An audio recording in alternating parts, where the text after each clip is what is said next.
I'm Donal MacIntyre and I'm an investigative reporter, and over the last 20 years I've met and exposed some of the most dangerous people in society: serious organised criminals, gangsters, hitmen, bank robbers.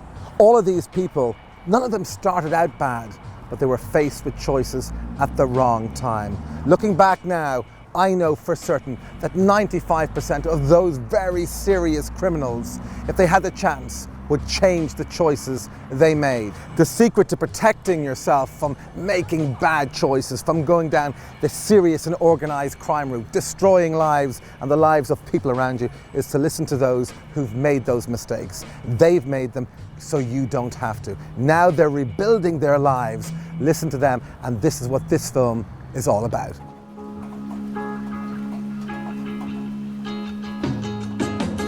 Hi, I'm Jamie Dorrington.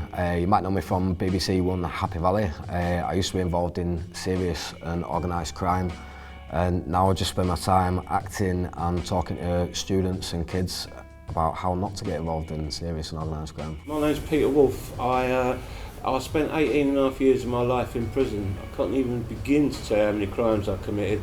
I started taking drugs when I was 10 years of age, and I took them continuously for the next 30 years. The consequences of my drug and alcoholism is that I've now got cirrhosis of the liver, which is an incurable liver disease which will probably kill me. I once lived in Park Lane and ended up living on a park bench.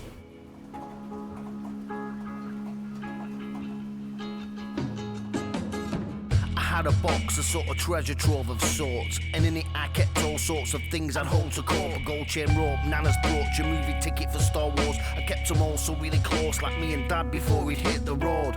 But now the boys on the estate have made me part of it, gave me back a sense of my pride, like they'd restarted it.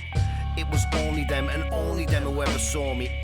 Often lonely, just me and Mum at home since Dad disowned me. But in return they said I need at times to stash a bit of cash, maybe some weed or pills, and then I'd fill my hidden cash. Yeah man, in a flash I'd never ask or answer back, and chance a slap when it's a fact these older lads have got my back.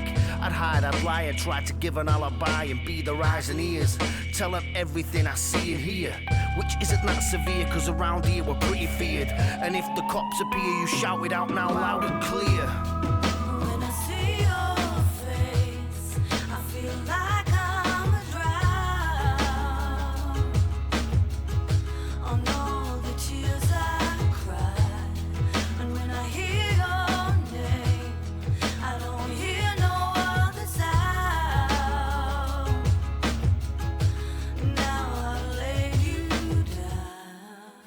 I don't think it's a life choice for the majority of young people. I think it's a matter of being part of something, part of a group of people, part of a family even, part of just being accepted by their peers. I was a DJ back in the day, and I obviously worked in clubs and stuff, and I met some underworld figures through DJing, really, through that scene, and got involved in it through that. So that's basically where it started.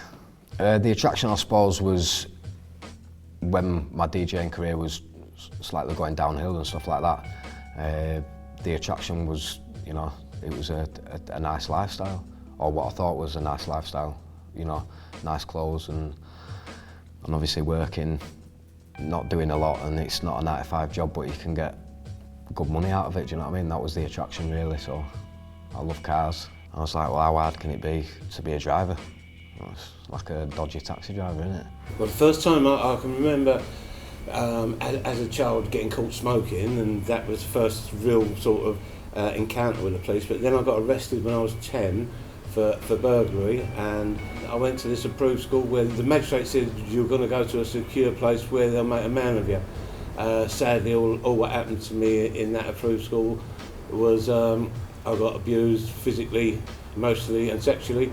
Definitely, 100%. I mean, if you do something wrong in, you know, organised crime, and they can't get you for it, you know, if you've made a mistake, or what a crime family or, you know, a gang or whatever you want to call it would class as a mistake, the first protocol would be, you know, your family. or well, your friends and then your family. Do you know what I mean? Because that's they're the closest to your heart. So. And I work in prisons now, and some prisons that I work in, I'm scared of going into. Every day there's stabbings, cuttings, people getting scalded with hot water. They do a mixture of hot water and sugar so it sticks to you. Prison's not a nice place. There's lots and lots of bad stuff going on. I'm sat in a box, a sort of treasure trove of sorts, and if a voice could call from these walls, it would speak of all these blokes' lost hopes. It's my second spell inside a cell, it's like a living hell at times, but it's the price I pay for the way I live my life. They say it isn't right, I say they can't see my plight, and if you've never tried to pick me up, you're not in my line of sight. I'm dynamite cause I've blown up the corner, 10 men deep, 20 hands and feet raining down. Now if you want me, you won't be talking out of line this time. This organised crime is mine, I'm serious, just like an evil genius. I'm reeling and a feeling of I'm bleeding it slowly, like you didn't know me. There's no one above this man, you're all below me.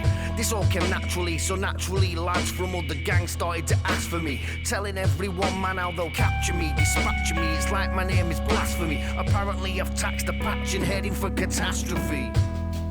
When I see your face, I feel like I'm a drown on all the tears I cry. And when I hear your name, I don't hear no other sound. Now I've laid you down.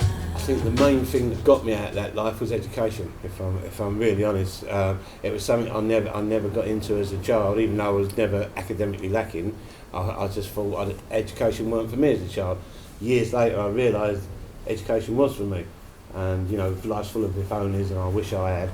But I wish I had got into education. That would have been my pathway to great things, I believe. And education is essential. You're never away from it.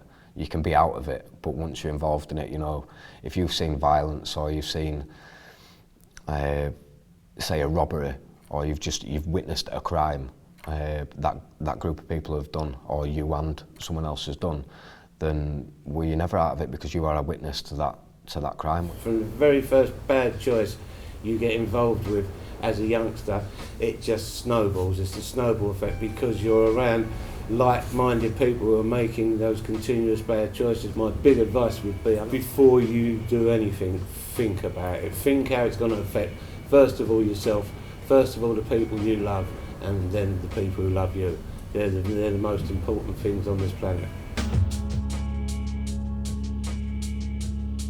I lie in a box, a sort of treasure trove of sorts, and on the lid lie all the flowers that the funeral party brought. My mum's distraught as she chokes upon the tears she's fought so hard to soak up with her faith in the fact I'd see straight and avoid an early grave.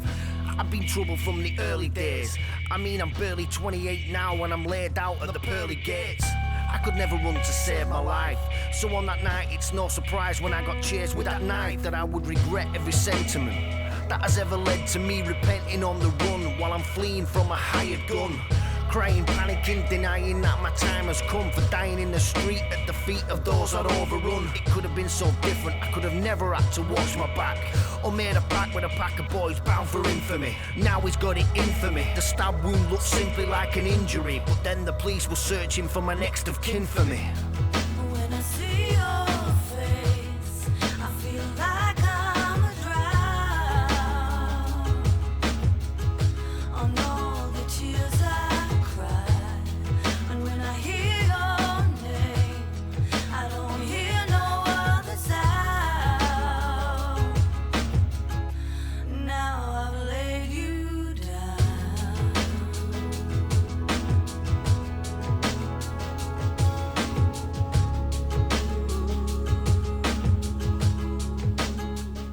Thing called restorative justice, that my life was turned round. That was when I came face to face with the last victims of any crimes I committed.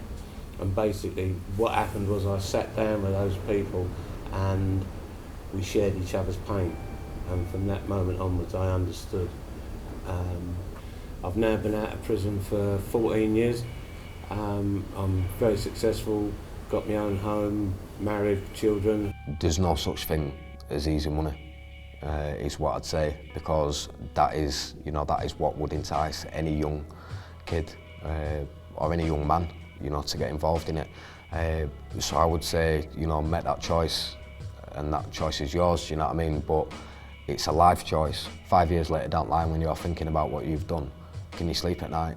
You know, are you going to have sleepless nights? Are you going to be paranoid? Are you going to be looking over your shoulder? Are you going to be paranoid about everyone you come into contact with? Because, you know, that's what I went through and still do now. At the end of the day, everyone's got a choice, but just remember, it's a life choice. It needs to be the right choice. Before committing that first crime, think about how it's going to impact on yourself and your family. Thank you. Now you've seen the film, you've seen the difference the right choice can make. This is your life, these are your choices. Go forward and make the difference.